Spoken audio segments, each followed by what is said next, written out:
Hello, कैसे हो आप लोग। उम्मीद है कि आप लोग ठीक होंगे। हम भी ठीक हैं। तो आज हम आप लोगों के लिए लेके आए हैं क्लास 10th का एनसीईआरटी बुक का maths exercise 4.3 question number 5, question number 6 sorry. Question number 5 जो है हमने पिछले वीडियो तक पूरा कंप्लीट करवा दिया है। तो आज हम क्वेश्चन नंबर 6 को कंप्लीट करते हैं। द्विघात समीकरण का चैप्टर चल रहा है, ठीक है ना, क्वाड्रेटिक इक्वेशन। तो चलिए हम लोग प्रश्न को पढ़ते हैं। एक आयताकार खेत का विकर्ण उसकी छोटी भुजा से 60 मीटर अधिक लंबा है। यदि बड़ी भुजा छोटी भुजा से 30 मीटर अधिक हो तो खेत की भुजाएं ज्ञात करें, ठीक है। तो एक तो यहाँ पे पहला नंबर बोल रहा है कि ये आयताकार खेत है, तो हमको इसको समझने के लिए पहले हम एक आयत बना लेते हैं, ठीक है। ये हमने आयत बना लिया है। तो बोल रहा है कि आयताकार खेत का विकर्ण ये होता है, ठीक है। ये विकर्ण हमने बना दिया है। तो अब देखेंगे विकर्ण उसकी छोटी भुजा से 60 मीटर अधिक है। तो ये छोटी भुजा है, ठीक है। ये छोटी भुजा होती है, ये बड़ी भुजा है और ये विकर्ण है। तो छोटी भुजा से 60 अधिक है। तो यहाँ पे तो छोटी भुजा नहीं दिए हुए थे, इसलिए हम इसको मान लेते हैं x। तो छोटी भुजा से विकर्ण जो है वो 60 अधिक है। इसका मतलब क्या हो गया कि ये हो गया x प्लस 60, ठीक है। क्वेश्चन को समझिएगा फिगर पे ही।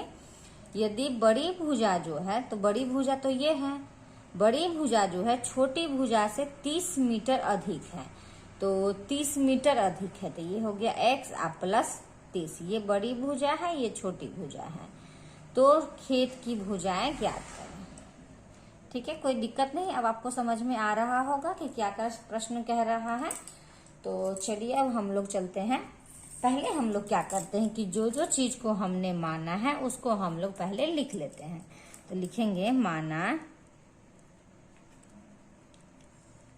छोटी भुजा बराबर x।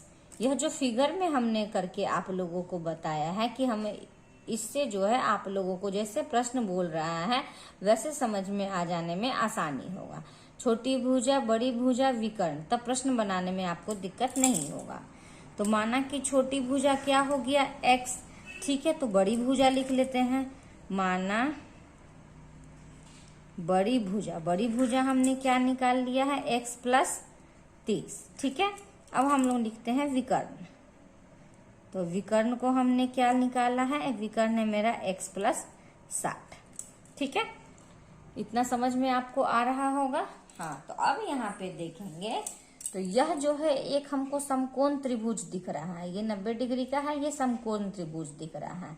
समकोण त्रिभुज में दो भुजा का मान दिए हुए है, तीसरा भुजा का मान यहाँ पे निकालना है।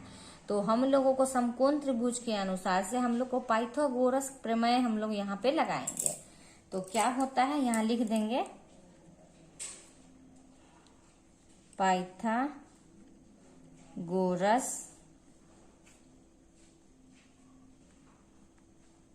प्रमेय द्वारा। तो पाइथागोरस प्रमेय आखिर क्या होता है, तो पाइथागोरस प्रमेय होता है कर्ण का स्क्वायर बराबर लंब का स्क्वायर प्लस आधार का स्क्वायर, ठीक है। ये हो गया मेरा लंब हो गया, ये आधार हो गया, ये कर्ण हो गया। तो जैसे हमने यहाँ पे फॉर्मूला को लिखा है उसके अनुसार जो है हम लोग इसको मान को डाल लेते हैं। तो कर्ण देखिए, कर्ण क्या है, तो कर्ण है मेरा x प्लस 60 का होल स्क्वायर।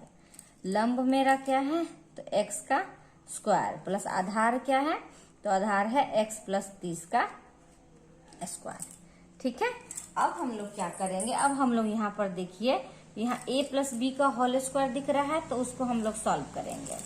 तो ये हो गया a square plus 2 into a into B plus B square बराबर, इधर वाले को सॉल्व करते हैं x स्क्वायर प्लस इसको फिर a प्लस बी के होल स्क्वायर पे डालते हैं। तो a square plus 2 into a into B plus B square, ठीक है। अब इसको सॉल्व कीजिए, a प्लस बी का होल स्क्वायर। तो ये हो गया a स्क्वायर प्लस 6 दूनी 12 120x प्लस 60 का स्क्वायर 6 छक 36 हो गया, तो 36 00 बराबर एक्स स्क्वायर प्लस 3 दूनी 60x प्लस 3 तिया 900। ठीक है, कोई दिक्कत नहीं है। अब हम लोग क्या करते हैं, अब हम लोग जाति छाटते हैं। तो देखिए यहाँ x square plus 120x plus 3600 सबको उठा के हम लोग बराबर के इधर ले आते थे। x 2x हो गया, ये प्लस में है तो इधर आके क्या हो जाएगा माइनस में, ये प्लस में है तो इधर आके क्या हो जाएगा, ये हो जाएगा माइनस में, ये भी प्लस में इधर है तो इधर आके हो जाएगा माइनस में, बराबर में क्या हो जाएगा, बराबर में 0 हो जाएगा। अब हम लोग जाति मिलाते हैं। तो ये एक्स स्क्वायर 2x² मिल रहा है, तो बड़ा के सामने माइनस है तो माइनस 2 में से 1 गया तो ये एक्स स्क्वायर हो गया, और ये मिल रहा है तो प्लस माइनस माइनस, बड़ा के सामने ये प्लस है तो 120 में से 60 को घटाएंगे तो ये 60x।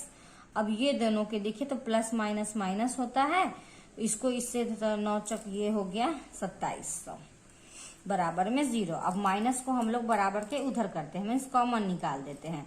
तो ये एक्स स्क्वायर, ये माइनस 60x और ये माइनस 2700 बराबर में 0। माइनस बराबर के उधर जाके खत्म हो गया तो ये x square minus 60x minus 2700 बराबर में हो गया 0। अब हम लोगों को यहाँ क्या करना है, यहाँ पे द्विघात समीकरण का फॉर्मूला डालना है। तो a बराबर हो गया 1, b बराबर हो गया -60 और c बराबर हो गया -2700। ठीक है, तो द्विघात समीकरण का फॉर्मूला क्या होता है, तो होता है x बराबर -b plus minus root under b square minus 4ac बटा 2a। ठीक है, ये फॉर्मूला हमने आपको कई सारे प्रश्न में यूज करके समझाया है। इसको इधर रफ घेर दीजिए। तो चलिए अब हम इस फॉर्मूला पे जो है इस सबका मान डालते हैं। तो माइनस से माइनस खत्म हो गया तो ये हो गया 60 प्लस माइनस बी स्क्वायर, तो -60 का स्क्वायर -4 इंटू ए के जगह पर 1 और सी के जगह पर है -2700। ठीक है, अब बट्टा में हो गया 2 इंटू ए के जगह पे 1। अब इसको सॉल्व कीजिए तो ये 60 का 60 हो गया प्लस माइनस माइनस तो खत्म, 6 का स्क्वायर 6 6 36 3600 और ये माइनस माइनस हो गया मेरा प्लस, इसको गुना कर दो तो ये हो गया 7 चौक 28 9 10 और 2 0 का 2 0। अब बट्टा में 2 एकम 2, 60 प्लस माइनस दोनों को जोड़ दीजिए, ये हो गया 0 0 8 6 14 हासिल 1 3 1 4 1, दोनों को हमने जोड़ दिया है।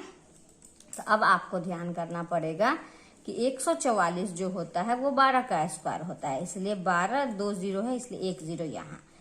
ठीक है, तो ये 120 का हम लोग यहाँ पे स्क्वायर लिख सकते हैं। तो स्क्वायर से रूट कैंसिल होता है, ये हो गया 60 प्लस माइनस ये हो गया 120, अब बटा में हो गया 2। कोई दिक्कत नहीं है, समझ में आ रहा होगा। अब क्या करेंगे, प्लस माइनस का मतलब निकालेंगे। 60 में एक बार 120 जोड़ देना है और 60 में एक बार 120 घटा देना है। ठीक है, समझ में आ रहा होगा।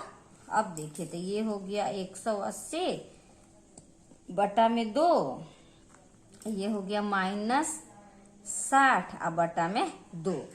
तो चलिए इसको भी इधर हम लोग लिख लेते हैं, ये रफ है तो ये काट दिए तो ये हो गया 90 और ये हो गया -30। तो एक x का मान मेरा हो रहा है -90 और दूसरा हो रहा है -30। तो जानते हैं हम लोग कि ये x का मान माइनस जो है वह नहीं हो सकता है, इसलिए यहाँ लिख देंगे x का मान ऋणात्मक नहीं हो सकता है,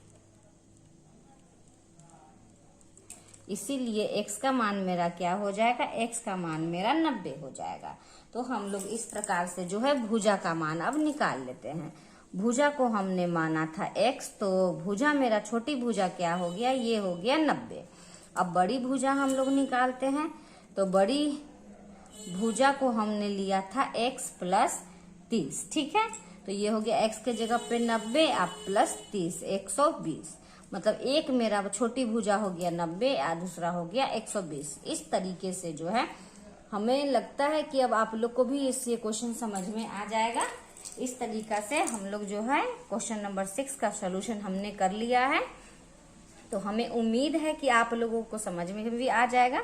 हम कुछ देर के लिए ऐसे ही वीडियो को रोक देते हैं। आप लोग या तो स्क्रीनशॉट ले लीजिए और नहीं तो मेरे वीडियो को आप लोग देख के इस प्रश्न का प्रैक्टिस कीजिए। आप लोग को अच्छी तरह से समझ में आ जाएगा।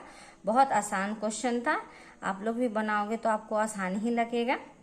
ठीक है, तो आज मेरा क्वेश्चन नंबर 6 चैप्टर 4 का एक्सरसाइज 4.3 का क्वेश्चन नंबर 6 का सोल्यूशन हमने कर दिया है। तो और हमें उम्मीद है कि आप लोग को समझ में भी आ गया होगा। तो अगर आपको मेरा बताया हुआ वीडियो अगर आपको पसंद आ रहा हो, क्वेश्चन बनाने में आपको इजी हो रहा है, तो प्लीज मेरे चैनल को लाइक कीजिए, सब्सक्राइब कीजिए। और अगर पहली बार आप मेरे वीडियो को देख रहे हैं तो प्लीज जो बेल आइकन है उसे जरूर दबाइए, ताकि कोई भी वीडियो जब हम डालें तो आप लोग को सबसे पहले नोटिफिकेशन आ जाए और आपको एग्जाम मैथ्स का तैयारी करने में कोई दिक्कत ना हो। हम जितना जल्दी हो सकता है क्लास 10 का मैथ को कंप्लीट करवाएंगे। ठीक है, अब हम मिलते हैं आप लोग को नेक्स्ट वीडियो में नेक्स्ट क्वेश्चन के साथ। Thank you.